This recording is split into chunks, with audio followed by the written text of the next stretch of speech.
मैंने आपसे अगर 80 रुपए लिए हैं तो आधार के काम के 50 रुपए हैं, 30 रुपए मैंने इस काम के आपसे लिए ताकि उनकी जानकारी में रहे। तो ये थोड़ा ध्यान दीजिएगा।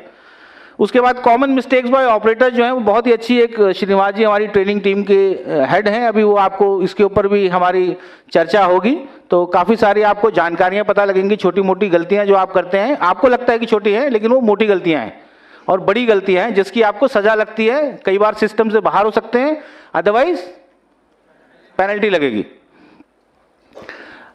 इसके बाद जो है जो एएसकेज हैं हमारे, आप भी जो डॉक्यूमेंटेशन अपडेट कर रहे हैं तो आपको जानकारी पूरी होनी चाहिए। जैसे बड़ा अच्छा लगा इन्होंने सवाल पूछा कि अभी नेम अपडेट में कुछ समस्याएं आ रही हैं ये वो, तो आपको जो है प्रोसीजर क्लियर होना चाहिए। यदि आपको प्रोसीजर क्लियर होगा तभी आप उस पर काम करेंगे या नहीं करेंगे, या आप निवासी को समझाएंगे, ये नहीं हो सकता है। जब आपको खुद ही नहीं पता कौन सा डॉक्यूमेंट लगना है, क्या डॉक्यूमेंट लगना है, तो आप उसको कैसे करेंगे। तो जानकारी बहुत ही आवश्यक है। इसीलिए फिर क्या, जानकारी के लिए क्या चाहिए, नॉलेज चाहिए। नॉलेज कहां से मिलेगी, प्रशिक्षण से, ट्रेनिंग से। तो ट्रेनिंग इज अ कौन सा प्रोसेस है, कॉन्टिन्यूअस, मतलब लगातार चलता रहना चाहिए। ऐसा नहीं कि मैंने कर लिया बस खत्म।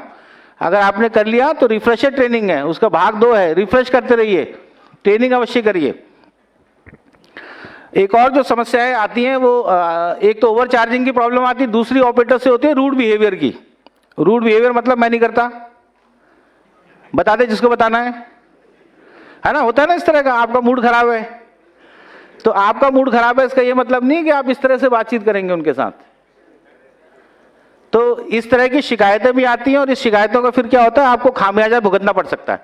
तो कृपया करके कर्टिसी को कभी नहीं भूलना है। कोई आप अगर परेशान है तो जो सामने वाला आया हो सकता है वो घर से और परेशान होकर आया हो, तो जब 2 परेशान आदमी मिल जाएंगे तो और ज्यादा परेशानी बढ़ेगी, तो उससे क्या है, आपका नुकसान हो सकता है। तो काम ऐसा नहीं करना है जिससे अपना नुकसान हो, ठीक है।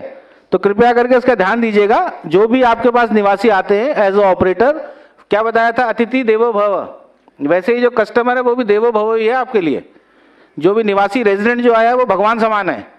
तो यदि वो कुछ गर्म भी है तो उसको बातचीत करके नरम कीजिए और अपना जो है उसको सही जानकारी पहले अपने पास होगी तभी उसको सही जानकारी दे पाएंगे। तो सही जानकारी उसके बाद देनी है।